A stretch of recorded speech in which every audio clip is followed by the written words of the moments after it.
மனைவி இரண்டு பேர்களுக்கும் இருக்க வேண்டிய பொறுப்புகள் என்ன, கணவனின் கடமை என்ன, மனைவியின் கடமை என்ன, இவற்றை குர்ஆன் ஹதீஸின் வழியாக நாம் தெரிந்தாக வேண்டும். கணவன் மனைவி இரண்டு பேர்களுக்கும் சேர்த்து ஒரு 5 பண்புகள் இருக்க வேண்டும் குடும்பத்தில். அது கணவனுக்கும் இருக்கணும், மனைவிக்கும் இருக்கணும். சார்பு கொள்கை முதலாவதாக, கணவனை சார்ந்து மனைவி இருக்க வேண்டும், மனைவியை சார்ந்து கணவன் இருக்க வேண்டும். இப்படியும் சொல்லலாம், வீட்டுக்குள்ளே ஏதாவது தவறு நடக்கிறது என்றால் அந்த பழியை தன் மீது போட்டுக் கொள்ள வேண்டும், நிறையைத்தான் மற்றவர்களை பார்க்க வேண்டும். வீட்டுக்குள்ள ஏதாவது பிரச்சனை என்னாலதான் பழியை போட்டுக்கிறோமே தவிர அடுத்தவர்களை பார்த்து பழி இருக்கக்கூடாது. உன்னாலதான் இப்படி ஆச்சு. 25 ஆண்டுகளாக கணக்கு எழுதி கொண்டிருக்கிற கணக்கு பிள்ளை கணக்கு எழுதி கொண்டிருக்கிறார். மனைவி கொண்டு வந்து காப்பியை முன்னால் வைக்கிறார்கள். தனக்கு பிறந்த ஒரு 10-12 வயது பிள்ளை வேகமாக வந்து கீழே இருக்கிற காப்பி தெரியாமல் தட்டி விடுகிறார். காப்பி கொட்டிருச்சு. அந்த பிள்ளை கொட்ட உடனே வேகமா கண்ணில் தண்ணி. உடனே தகப்பனார் சொன்னார், அம்மா நீ அம்மா அழுகிற? பாப்பா தெரியாம கொட்டிட்டேன், நான் தானே கொட்டினேன், அதனால நான் தானே அழுகணும், தெரியாம கொட்டிட்டேன் பாப்பா. நான் எடுத்து குடிச்சிருந்தா உனக்கு அந்த பிரச்சனை வந்திருக்குமாம்மா, தப்பு நீ இல்லம்மா நான் தான்மா. என்னால் தான் இங்கே தப்பு நடந்தது. உள்ளிருந்து மனைவி வேகமாக வந்து, நீங்க 2 பேரும் காரணம் இல்லைங்க, நான் தான். ஒரு 5 நிமிஷம் நின்று காப்பியை குடிச்சிட்டு கையில வாங்கிட்டு போயிருந்தா இந்த பிரச்சனை வந்திருக்குமா? இந்த குடும்பம் எப்படி ஒவ்வொருவரும் தவறை தன் பக்கமாக இழுத்து போட்டுக் கொண்டால் எவ்வளவு அற்புதமாக அந்த குடும்பம் நடக்கும். ஆனால் இன்றைக்கு இருக்கிற குடும்பங்கள் எப்படி? அவர் கணக்கு எழுதிட்டு இருப்பார். கொட்டுன உடனே பிள்ளை அப்படி ஒரு முறப்பார். சனியனை எந்த நேரத்தில் பிறந்தையோ தெரியல. உடனே அங்கிருந்து அந்த அம்மா வந்துடும் இல்லையா? அல்லது புள்ளைய விட்டுட்டு கொண்டாடி எடுத்துட்டு வரும். 5 நிமிஷம் நின்று கிளாஸ் வாங்கிட்டு போக முடியாது. உனக்கு அதுக்குள்ள என்ன 1000 வேலை இருக்கு. உடனே அந்த அம்மா பதில் குற்ற குண்டில நின்று அந்த அம்மா பேசும், ஆமா ஒரு பெரிய கணக்கு புள்ள கிழிட்டினாரு, 25 வருஷமா அந்த பழைய கணக்கு தானே எழுதிட்டு இருக்கிற. தொடர்ந்து ஒரு 5 நிமிஷம் குடிச்சிட்டு எழுதுறது. அப்ப இப்படி அடுத்தவர்களின் மீது பழி போட்டு பார்க்கிற பொழுது நம்முடைய இல்லங்களிலே சந்தோஷம் மலராது. இப்ப கணவன் மனைவி 2 பேர்களுமே சார்பு கொள்கை உடையவர்களாக இருக்கிற பொழுது அந்த குடும்பத்திலே அல்லாஹ் ரப்பல் ஆலமீன் நிம்மதியையும் சந்தோஷத்தையும் வைக்கிறார். இரண்டாவது, 2 பேர்களுக்கும் சேர்த்து கடமை நாவடக்கம். கணவன் மனைவி 2 பேருக்குமே தேவை. கணவனும் நாவை அடக்கி ஆள வேண்டும், மனைவியும் நாவை அடக்கி வாழ வேண்டும். தேவையில்லாமல் பேசக்கூடாது. ஆனா இன்றைக்கு கணவன் மனைவி எப்படி இருக்கிறோமா? சில ஆம்பளைங்க வீட்டுக்குள்ள நுழைஞ்சாலே ஒரு 1 மணி நேரத்தில் சண்டை இழுத்துருவான் வம்ப, அல்லது அவ இழுத்துருவா சண்டையை. இதுதானே நம்முடைய இல்லங்களில் நடக்கிறது. அன்புக்குரியவர்களே, வீட்டுக்குள்ள போயிட்டோம் சொன்னா சந்தோஷத்தை பேச வேண்டும், மகிழ்ச்சியாக பேச வேண்டும். இல்லை என்றால் வார்த்தை அடக்கம், நாவடக்கம் அவசியம். ஆணுக்கும் நாவடக்கம் அதிகம், பெண்ணுக்கும் நாவடக்கம் அதிகம். பெண்ணுக்கும் நாவடக்கம் அதிகம். பெருமானார் ஸல்லல்லாஹு அலைஹி வஸல்லத்தினுடைய காலத்திலே அலியுன் கர்ரமல்லாஹு வஜஹ வெளியே உட்கார்ந்து ஒரு பாட்டு, அலி ரலியல்லாஹு தஆலா பெரிய கவிஞர், அவங்க ஒரு பாட்டு பாடிட்டு இருந்தாங்க. இன்னன் நிசாஅ ஷயாத்தீனுன் குலிக்ன லனா நஊது பில்லாஹி மின் ஷர்ரி ஷயாத்தீன். பெண்களே ஆண்களுக்காக படைக்கப்பட்ட ஷைத்தான்கள், அல்லாஹ் அதன் இடத்திலிருந்து பாதுகாப்பு தருவானாக அப்படின்னு ஒரு பாட்டு பாடிட்டாங்க. இதை கேட்ட உடனே ஃபாத்திமா ரலியல்லாஹு தஆலாவுக்கு வேகம் வந்துருச்சு. உடனே எதிர்பார்த்து உள்ள இருந்து பாடினாங்க அவங்க, இன்னன் நிசாஅ ரயாஹீனுன் குலிக்ன லக்கும் குல்லுக்கும் தஸ்தகி ஷம்மர் ரயாஹீன். பெண்கள் ஆண்களுக்காக படைக்கப்பட்ட மலர்கள். ஆண்கள் அந்த மலர்களை நுகரத்தான் நினைக்கிறார்களே தவிர இந்த மலரை புரிந்து கொள்வதில்லை பாடிட்டாங்க. எதிர்கவி பாடினது அலி ரலியல்லாஹுக்கு பிடிக்கல. பெருமானார் ஸல்லல்லாஹு அலைஹி வஸல்லத்துல பிரச்சனை போகுது. பெருமானார் ஸல்லல்லாஹு அலைஹி வஸல்லம் ஃபாத்திமா ரலியல்லாஹுவை பார்த்து சொன்னார்கள், அம்மா ஃபாத்திமா, அலி ரலியல்லாஹு தஆலா பாடிக்கொண்டிருக்கிற பொழுது நீ நாவை அடக்கி இருக்க வேண்டும் என்கிறார்கள். உன் கணவனை எதிர்த்து எதிர்பார்த்து பாடி இருக்க கூடாது என்கிறார்கள். அன்புக்குரியவர்களை எண்ணி பார்க்கிறோம். ஆணுக்கும் பெண்ணுக்கும் நாவடக்கம் அதிகம். மூன்றாவதாக 2 பேர்களுக்கும் இருக்க வேண்டியது புரிந்து கொள்ளுதல். கணவன் மனைவியை புரிய வேண்டும், மனைவி கணவனை புரிய வேண்டும். இந்த புரிந்துணர்வு குடும்பத்திலே மிக மிக அவசியம், அல்லது புரிய வைக்க வேண்டும். ஆண்கள் கொஞ்சம் நம்ம யோசிச்சு பார்க்கணும். மனைவி யார்? கொஞ்சம் யோசிக்கிறோம். மனைவி யார்? 21 ஆண்டுகள், 25 ஆண்டுகள், 22 ஆண்டுகள், 19 ஆண்டுகள் வேறொரு இல்லத்திலே இருந்துவிட்டு இப்பொழுது புகுகிறார். அவன் என்னைக்கு கல்யாணம் முடிச்சாலோ அன்னையில இருந்து கபரஸ்தான் போற வரைக்கும் அவளுக்கு விடுமுறையே கிடையாது. வீட்டில் இருக்கிற பெண்களுக்கு லீவ் இருக்கா? ஆண்களுக்கு சனி ஞாயிறு அல்லது ஞாயிற்றுக்கிழமை வெள்ளிக்கிழமை ஒரு நாள் லீவ் இல்லைன்னு சொன்னா பைத்தியம் முடிச்சிரு இவனுக்கு. ஆனால் விடுமுறை இல்லாமல் வேலை செய்கிற வேலையாளி அவன். இந்த குடும்பத்தை காக்கிற பொறுப்பை ஏற்றவள் அவள். அன்பிற்குரியவர்களை கொஞ்சம் எண்ணி பார்க்கவள். நான் அடிக்கடி சொல்வதுண்டு, நம்ம பாஷையில சொல்றதா இருந்தா இப்படி சொல்லலாம். ஒரு 25 ஆண்டுகள் கணவன் மனைவியாக வாழ்கிறார்கள் என்று வைத்துக் கொள்வோம். அல்ல நீண்ட ஆயுள கொடுக்கணும். 25 ஆண்டுகள் என்றால் 25 வருஷத்துக்கு எத்தனை மாசம்? 25 வருஷத்துக்கு 300 மாசம் இல்லையா? இந்த 300 மாதமும் சமையல் செய்து கொடுப்பது யார்? அவள் தானே. சமையல்காரிக்கு மாசம் 2000 ரூபாய் போட்டா கூட 25 வருஷத்துக்கு எவ்வளவு கொடுக்கணும்? 6 லட்சம் ரூபாய் அவளுக்கு கொடுக்க வேண்டியிருக்கும். வீட்டுல வாட்ச்மேன் அவதானே. நான் துபாய் போயிட்டு வரேன், வீட்டை பாதுகாத்துக்கோ, பிள்ளைகளை பாதுகாத்துக்கோ சொல்லிட்டு வந்துடுறோம். வீட்டை, கணவனின் மரியாதையை, பிள்ளைகளை அனைத்தையும் பாதுகாக்கிறாளே. வாட்ச்மேனுக்கு மாசம் 4000 ரூபாய் போட்டா கூட 300 மாசத்துக்கு 12 லட்சம் நாம் கொடுக்க வேண்டும். வீட்டுல ஆயா வேலை பார்க்கறது யாரு? அவதானே. பிள்ளைகளை துடைத்து சுத்தம் செய்து உருவாக்கி அல்லாஹ் அக்பர், அதற்கு மாதம் வெறும் 1000 போட்டால் கூட 3 லட்சம் கொடுக்க வேண்டும். இதையெல்லாம் தாண்டி தன்னுடைய இரத்தத்தையே பாலாக மாற்றி கொடுக்கிறாளே தாய்ப்பால். இதற்கு நிகர் உலகத்தில் ஏதாவது உண்டா?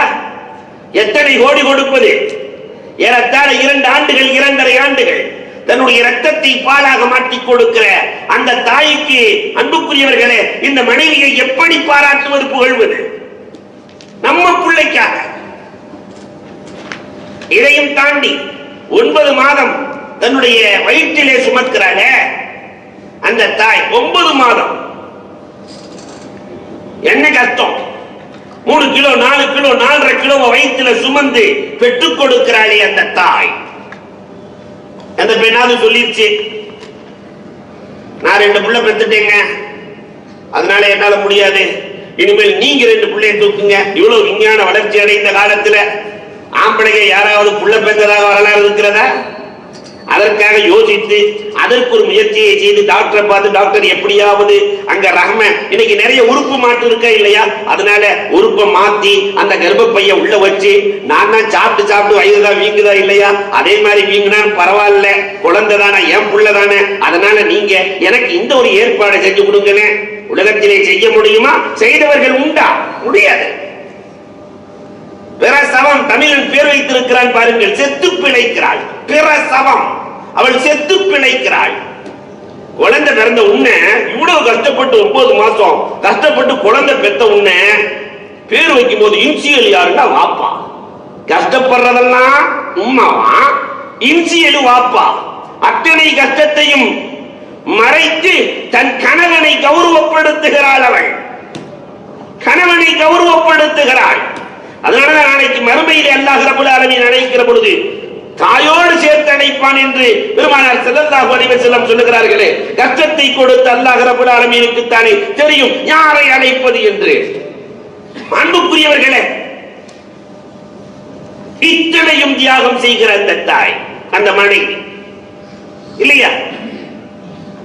கணவன் சிரித்தால் சிரிக்கிறாள், கணவன் உறங்கினால் உறங்குகிறாள், கணவன் எழுவதற்கு முன்பதாக வீட்டிலே எழுந்து கொள்கிறாள், பின் தூங்கி முன்னெடும் பேழை. இதையும் தாண்டி கணவன் இறப்பதற்கு முன்பதாக சுமங்கலியாக நாம் இறக்க வேண்டும் கணவனுக்கு முன்னாடியே நான் போயிடணும்னு நினைக்கிறாளே அந்த மனைவி. அன்புக்குரியவர்களே, இவர்களின் தியாகத்தை இந்த கணவன் புரிந்து கொள்ள வேண்டாமா? எடுத்ததற்கெல்லாம் தலாக்கை பயன்படுத்துகிற கணவன்மார்கள் புரிந்து கொள்ள வேண்டாமா அவள் படுகிற கஷ்டங்கள் என்ன? அதே மாதிரி மனைவியும் கணவனை புரிய வேண்டும். இந்த கணவன் இவ்வளவு கஷ்டப்படுறானே, காலையிலிருந்து மாலை வரை மாடாய் உழைக்கிறானே, யாருக்காக என்று அவள் புரிய வேண்டும்.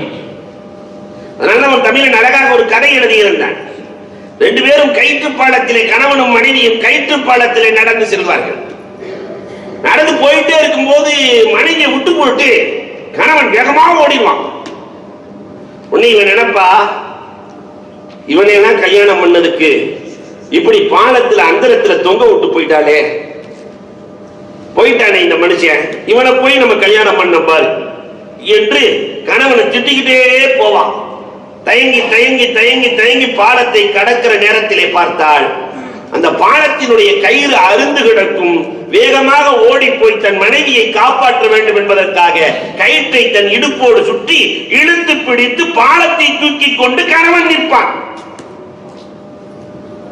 அப்பதான் தெரியும், அடடா நம்ம காப்பாற்றுறதுக்காகத்தான் இவன் இவ்வளவு வேகமாக ஓடி இருக்கிறான். கால ஓட்டத்திலே நம்முடைய ஊரை விட்டு விட்டு பல ஊர்களுக்கு பல நாடுகளுக்கு சென்று எத்தனையோ கணவன்மார்கள் வாழுகிறார்களே, எதற்காக? அந்த குடும்பம் என்ற கயிறு அந்த பாலம் அறுந்து விடாமல் பாதுகாத்து உயர்வாக்கி கொடுக்க வேண்டும். என் குடும்பம் தலை சிறந்து நிற்க வேண்டும். என் பிள்ளைகள் நான் பெற்ற கஷ்டத்தை என் பிள்ளைகள் படக்கூடாது என்று இந்த கணவன் படுகிற பாட்டை ஒரு மனைவி நினைத்தால், புரிந்து கொண்டால் கணவனின் இல்லறம் சந்தோஷமாக இருக்கும்.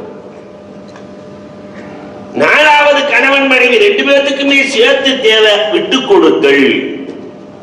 குடும்பத்தில் மனைவியும் தோக்கணும், கணவனும் தோக்கணும். நான் எப்பயுமே ஜெயிச்சுக்கிட்டே இருக்கிறேன்னு சொன்னாக்க இவன் ஆம்பளை இல்லை, குடும்பம் நடத்த தகுதி இல்லாதவன். நபி ஸல்லல்லாஹு அலைஹி வஸல்லம் விட்டு கொடுத்தார்கள். ஆயிஷா சித்திகா ரலியல்லாஹு தஆலா அன்ஹா, பெருமானார் ஸல்லல்லாஹு அலைஹி வஸல்லம் அவர்களுக்கு கடுமையான ஜுரம், கடுமையான காய்ச்சல். அந்த காய்ச்சலில் தான் வஃபாத் ஆகிறார்கள். பெருமானார் ஸல்லல்லாஹு அலைஹி வஸல்லம் வந்த உடனே ஆயிஷா ரலியல்லாஹு பார்த்து சொன்னாங்க, அம்மா ஆயிஷா, எனக்கு வந்த மாதிரி காய்ச்சல் உனக்கு வந்து நீ மௌத்தா போயிட்டேன்னு சொன்னா நான் ஜனாசா தொழுக வைப்பேம்மா. உடனே ஆயிஷா ரலியல்லாஹு கேட்டாங்க, இவங்க காய்ச்சல தெரிஞ்சுக்கல. அவங்க ஆயிஷா ரலியல்லாஹு சொன்னாங்க, ஓ இப்படி வரியா, என்னை அடக்கம் பண்ணிட்டு இன்னொரு கல்யாணம் பண்ணிக்கலாம்னு ஆசையா? பெருமானார் ஸல்லல்லாஹு அலைஹி வஸல்லம் ஒண்ணு கூட பேசலையே. பேசுகிற உரிமை இருக்கிறது, விட்டு கொடுத்தார்கள். ஏமா இப்படி குறுக்கு சிந்தனை சிந்திக்கிற? என்னுடைய தலைவலியினுடைய அந்த வேகத்தை நான் சொல்லி காட்டினேன். எனக்கு தொலை வைப்பதற்கு ஆள் இல்லையே, உனக்கு தொலை வைக்க ஆள் இருக்கிறதே என்று நான் சொன்னதை நீ ஏன் இப்படி புரிந்து கொண்டாய்? பேசவே பெருமானார் ஸல்லல்லாஹு அலைஹி வஸல்லம் விட்டு கொடுக்கிறார். அன்புக்குரியவர்களே, கணவனுக்காக மனைவி விட்டுக் கொடுப்பது, மனைவிக்காக கணவன் விட்டுக் கொடுப்பது, அந்த குடும்பம் எவ்வளவு சிறப்பாக இருக்கும். அஞ்சாவது பகிர்தல், மகிழுதல். இந்த குடும்பத்துல ரசூலின் வாழ்க்கையை முழுக்க நீங்க பாருங்க, பகிர்தல் மகிழுதல் ரெண்டுமே இருக்கும். ரெண்டு பேரும் மாறி மாறி பகிர்ந்து கொள்ளுதல். அல்லாஹு அக்பர். மன்னரை பார்ப்பதற்காக சில குடும்பங்கள் வருகிறார்கள். கணவனும் மனைவியுமாக குடும்பமா வர்றாங்க. வந்த கம்மியான உணவு தான் விருந்து கொடுக்கிறார்கள். கம்மியான உணவு தான் இருக்கிறது. இந்த கம்மியான உணவை எப்படி யாருக்கு கொடுத்தாலும் பத்தாது. எல்லாம் வரிசையா 10 பேர் உட்கார்ந்து இருக்கிறாங்க. உதாரணத்திற்கு பெருமானார் ஸல்லல்லாஹு அலைஹி வஸல்லம் அவர்கள் விருந்து கொடுத்து விட்டு விளக்கை அணைத்து விட்டார்கள். பத்தாத உணவு யார் எப்படி சாப்பிடுவாங்களோ சாப்பிட்டுக்கட்டும்னு விளக்கு அணைச்சாச்சு. விருந்து கொடுக்கப்படுகிறது. அஷ்அரியங்களுக்கு விளக்கு அணைக்கப்பட்டது. பொம்பளை எல்லாம் நினைச்சாங்க, நம்ம ஆம்பளைய நாம பட்னியா இருந்தல்லாம், நம்ம ஆம்பளைய வேலைக்கு போறவங்க, அதனால அவங்க சாப்பிடட்டும்னு. ஆம்பளை எல்லாம் நினைச்சாங்க, நாம எப்படி வேண்டாலும் இருந்தலாம், நம்மளை நம்பி வந்த அந்த பொண்ணு நம்முடைய மனைவி மனைவிமார்கள் சாப்பிடட்டுமே என்று இவர்கள் விட்டுக் கொடுக்க, அவர்களுக்காக அவர்கள் விட்டுக் கொடுக்க, மீண்டும் சில நிமிடங்களுக்கு பிறகு விளக்கை ஏற்றினார். ஒரு கை கூட உணவில் படவில்லை, ஒரு கை கூட உணவில் படவில்லை. பெருமானார் ஸல்லல்லாஹு அலைஹி வஸல்லம் இவ்வளவு விட்டுக் கொடுக்கிற மனோபாவம் கொண்ட அஷ்அரியன்களுக்கு துஆ செய்கிறார்கள். பூமான் நபிகள் கோமான் ஸல்லல்லாஹு அலைஹி வஸல்லம். இதான் கணவனுக்காக மனைவி விட்டுக் கொடுத்தல், மனைவிக்காக கணவன் விட்டுக் கொடுத்தல். எந்த குடும்பத்திலே இந்த ஐந்தும் நடக்கிறதோ அந்த குடும்பம் உயர்ந்த குடும்பமாக மாறி போகும்.